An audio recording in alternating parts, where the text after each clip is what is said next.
Okay, so now that I've painted that last coat of the paste on top, I've waited for it to dry about 12 hours just to make sure it's dry. It was probably dry last night. And you can't even tell. It's like the paper just absorbs it. So now it's time for me to remove the mask from the mask form. And I'm just going to be very careful. Now remember, if you did not put enough paper on the nose, grabbing it by the nose is probably not the best idea.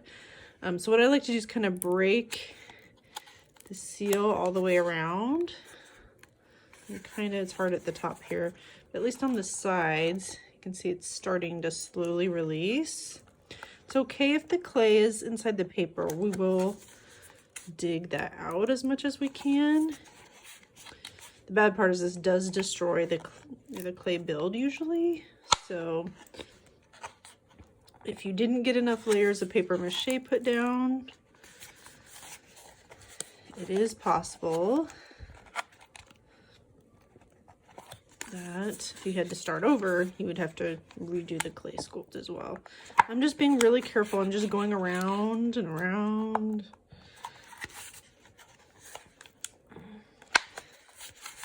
I guess worst case scenario, you break your mask and you have to patch it back together. There we go. Now it's trying to release. Best case scenario is this pops off. Yay! So now the next step then is to carefully and gently pull all this extra clay out. Will make your mask really heavy, and it kind of defeats the purpose of having a mask. And remember, traditionally these masks probably would have been made of leather and would have been fairly light, not this light, but pretty light. And I need to be really careful because I'm already starting to see a couple areas where I only got one layer of paper. And the way I can tell that is if I kind of hold this up to the light. I don't know if I can do it in the video. But there is, I can see a hole. Like there's a place here. I don't think I can, there it is. Where it looks like light is passing through. Move my finger over it. So that area is really fragile. And then I see an area over here where I just got one layer of paper. And that's really thin. So you're going to want to be really careful with those areas. And that's why it's also important that you get more than one layer of paper on everything just to give it more structure and stability. All right, so this is the tricky part, the nose. What I'm gonna go do is go grab some pliers. You could probably even maybe use some scissors to help pull this out. I think pliers work the best, but I know not everybody has pliers. And we're gonna grab it and kind of twist and pull. Okay, so you can see here this gap that I left underneath the nose to help maybe get some of the foil out. So from the side, if you see this, you can't see that gap. So it's hidden basically. If all you have is your scissors and no tools, you can kind of try and like get a piece of that foil and twist it out. It's really hard to do with scissors. I have 2 pairs of pliers here. I'm gonna try some of these pliers now. Make sure you ask if they're not yours, because the pliers will probably be covered in this clay. Or just clean them off really well if they're not yours and get them back. So I'm just gonna kind of grab and twist. And this might take a few minutes, and if it does, I'll speed it up. Hold the nose very gently. And like right now I'm feeling the whole thing move and twist, and it's making me a little nervous. So I'm gonna release that.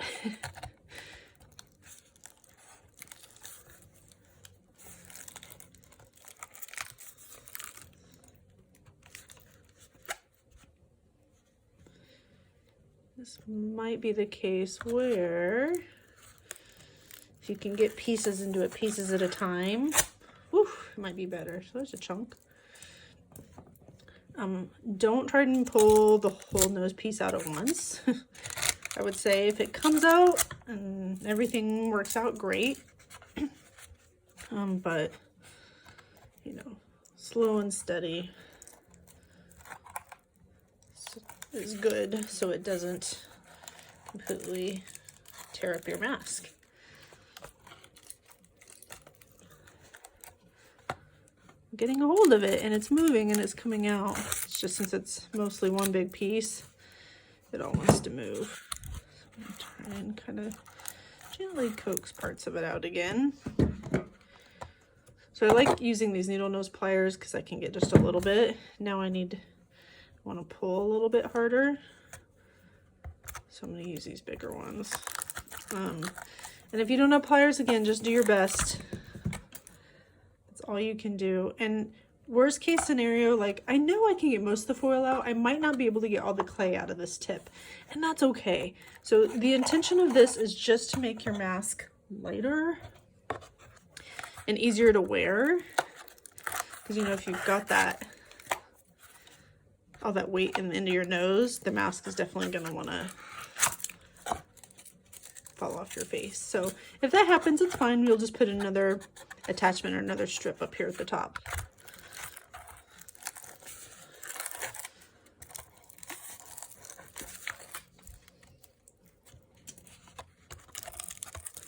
So another reason why we use the aluminum foil instead of all clay is so that way if you do have to leave it, if you can't get it out, then it is lighter.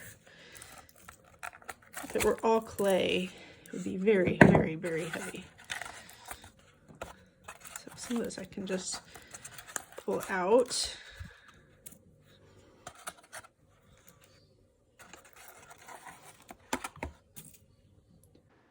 So I wanted to speed this up to show you guys. It does take a little bit of time, but you'll notice here I did eventually get all of the clay and all of the foil out. And then once that's done, you're ready for the next step.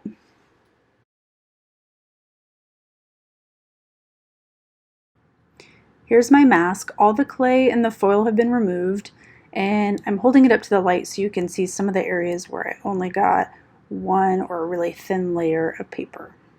And that's where you need to be careful when you're painting and working later.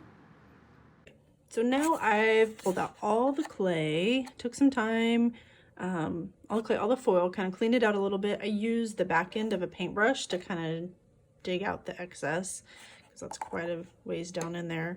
And then if you have any of the clay on the outside, you know, you can just clean it up with a wet paper towel. Also right now is the time to think about the edges. So I did a fairly nice job with my edges just because I've done a lot of paper mache things before. But if you notice your edges are really scraggly, they're not straight, they look a little funny. If you just needed to spend more time on them but maybe didn't, you can right now actually go over all your edges with paper mache paste and some paper. I don't have... We'll pretend like this paper towel is that brown paper. You know, you could, if you wanted to, try and get the thinner stuff, fold it over, and then, you know, make sure there's paste underneath here, and then paste on top, and you could go around all the edges. I just did that while I was doing it, so I did small little pieces all the way around to get it kind of lined up, and then I did go back with longer pieces, just because I know from making masks that can be a really weak part. Also because these mask forms that we're using now are really skinny. These are really narrow heads, and I have a really narrow head, but this is even too narrow for me. So when we wear these, you know, they're gonna pull out a little bit.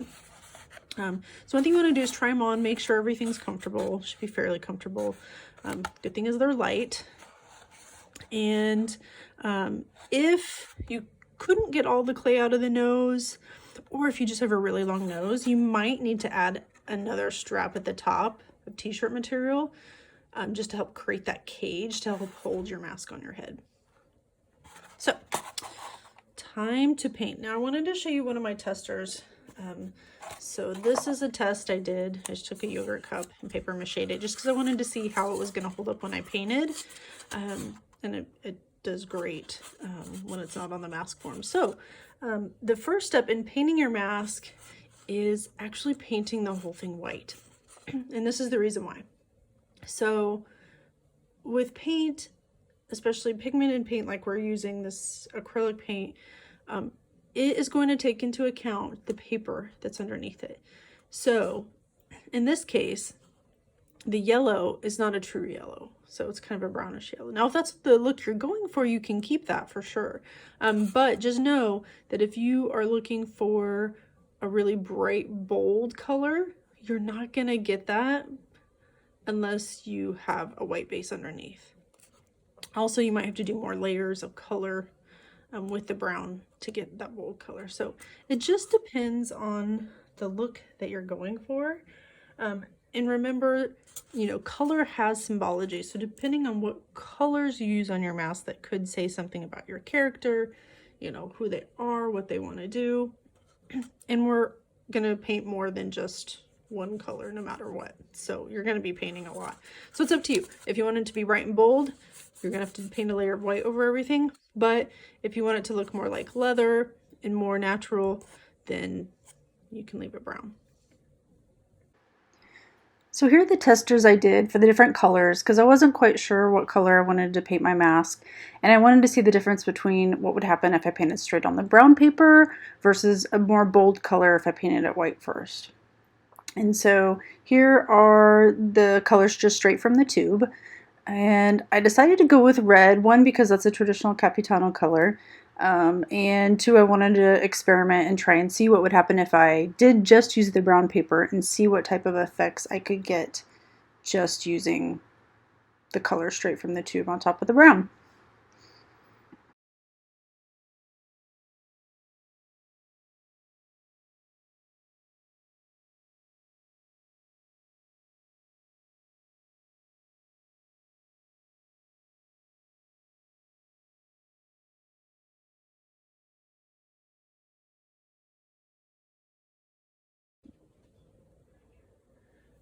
So I went ahead and painted just a really thin layer of red right on top of the brown paper for this Commedia Capitano mask. And you can kind of see if I get a little closer. I did water the red down just a tiny bit. So I made sure my brush was a little wet. So there are still spaces where you can see the brown. This is a really good first coat. This is definitely not done. What I'm gonna do next is go in and create some shadow areas, some highlight areas. The great part is if your sculpt has a lot of definition and dimension, part of that is gonna be done through those ridges and, you know, how far they come off the face. So I'm getting some really nice shadows inside these eye areas and underneath the cheeks. You know, again, it depends where the light's coming from, and right now the light's coming from the side. So yeah, so that's step number one. I'm gonna let this dry and then I'll show you the next step in painting. So now my first coat of a little bit watered down red is dry. It dries pretty fast. So now I want to go in and work with kind of some of the areas that I want to push back into space. And remember, cool colors or darker colors tend to push back into space, and lighter colors or warm colors come forward. And so really what I want to do is I want to exaggerate these areas. Because with this mask, I'm just looking for a more realistic mask. If you want to go the design route and want it to be more colorful and playful and design-like, that's fine too. So I'm going to take a dry brush and then my paint palette over here. I reuse my paint palette, so since this is acrylic paint, it dries. And so after a day, typically, since I don't use a ton of paint, it's dry. And then I just put my paint on top of it and just kind of reuse it that way. So I'm going to take some red. My brush is really dry. Take some red. And I just want just like the tiniest bit of black. I'm going to make a little bit deeper red. The other thing you could do too, if you wanted to, and get a little fancy, is mix a little blue in with it. So instead of it just being like a dark red like this,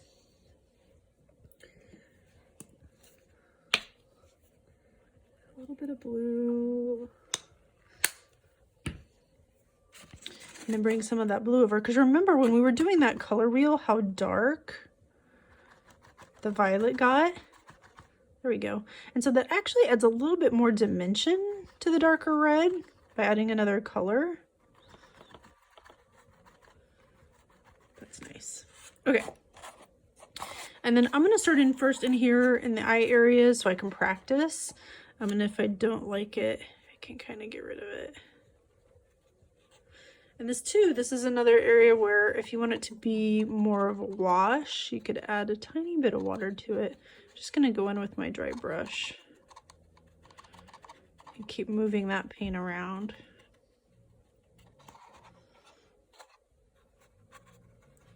And that creates an even deeper shadow area on this inner part of the eye.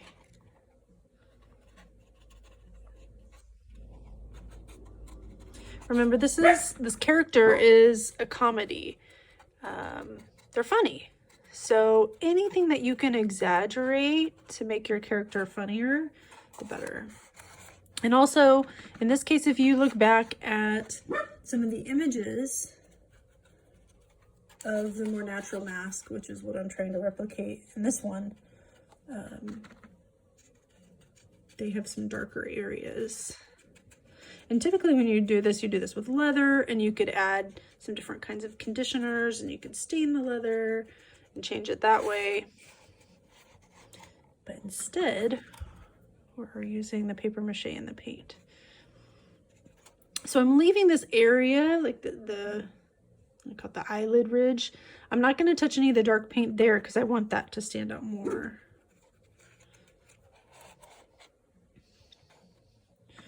And it's subtle, but it helps to create more dimension and also really bring out those shadows. So that way, if you had an audience, your audience member could see it up close, and everybody in the back that's really far away could see it as well too. So I'm kind of starting in the deepest area first because I have a lot of paint on my brush at the beginning. And I can work my way towards the outer edge, or if there's too much, you can just kind of tap, tap, tap over here on your paint palette. And I'll turn my brush, because you'll notice as you kind of move around, it'll leave like a pattern. I don't want to keep that pattern. I want it to look natural and like it was, like it's aged, like we've worn it that way. Looks pretty good. And then where you want it more subtle, you can add some red, kind of tap it out. Don't want it nearly as dark. Just like a tiny bit of contrast. I might have to clean my brush off and get it really dry again. There we go. Just a little bit darker. I'm gonna go in down here. That area a little bit.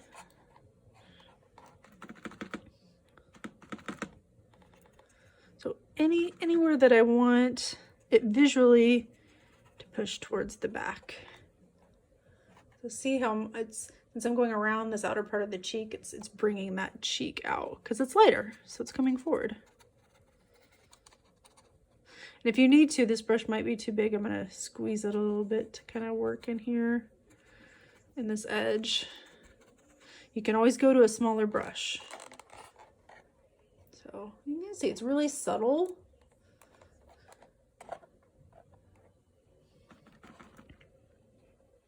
But it'll really help bring out the detail during the performance. So I'm gonna hit this underneath part of the nose. So I'm gonna work on this for a little while and show you what I have done.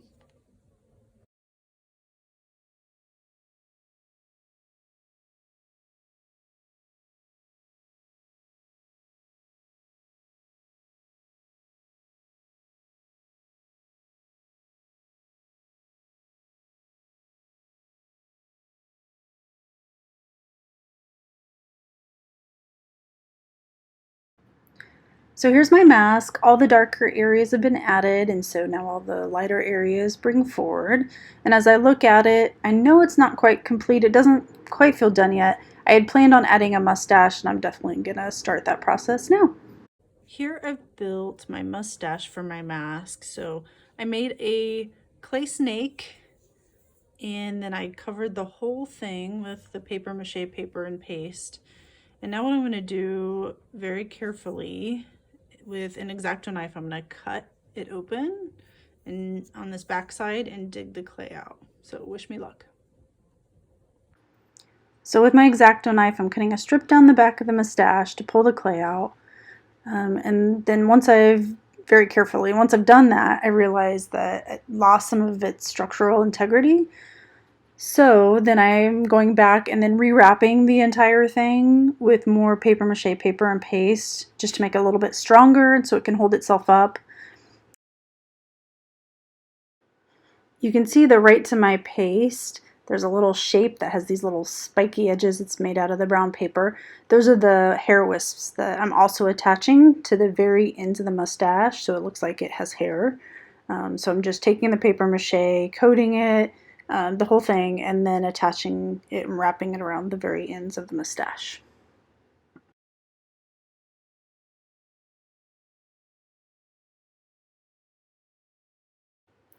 I waited about 12-ish hours until the mustache was dry. It might have been a little bit longer than that. I had a few areas that kept pulling up, so I kept having to reapply the paper mache paste and really wet it down. And then some parts I just put Elmer's glue down because it just wasn't sticking.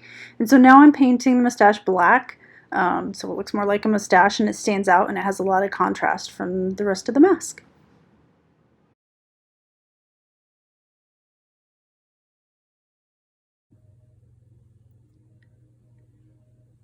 Here is my finished Commedia mask, my Capitano mask.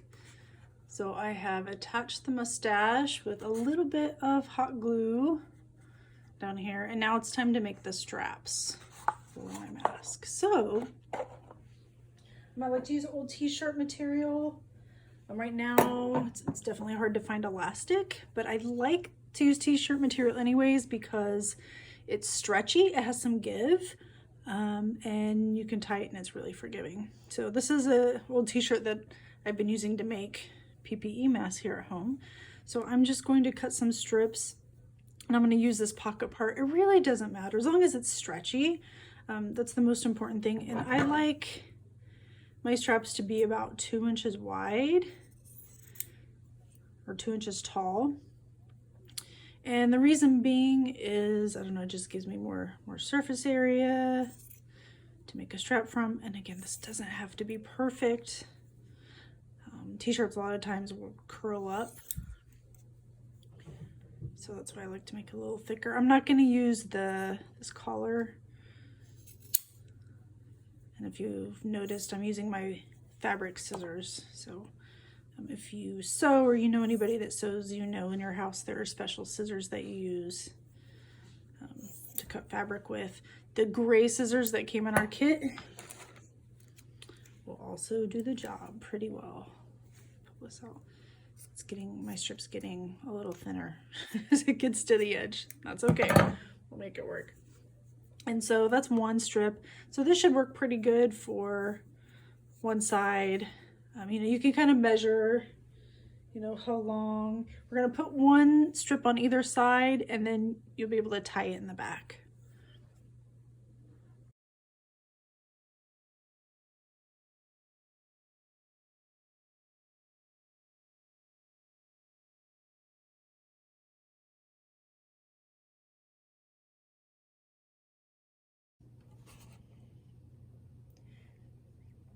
Now that everything is glued on, I've got hot glue here on either side with the strips. I put some underneath and then also put a little bit on top just to kind of help hold it down a little bit. I did a little bit more here where the mustache is glued on. And wait for that to dry completely. And once that's completely dry, then you're ready to try it on and wear a Commedia mask. If your mask is too heavy or you've got too much clay or stuff still in the nose, remember, you can always add a third strip at the top, have that come out, and then you can tie all three together behind the head. There you go. Capitano Commedia dell'arte mask.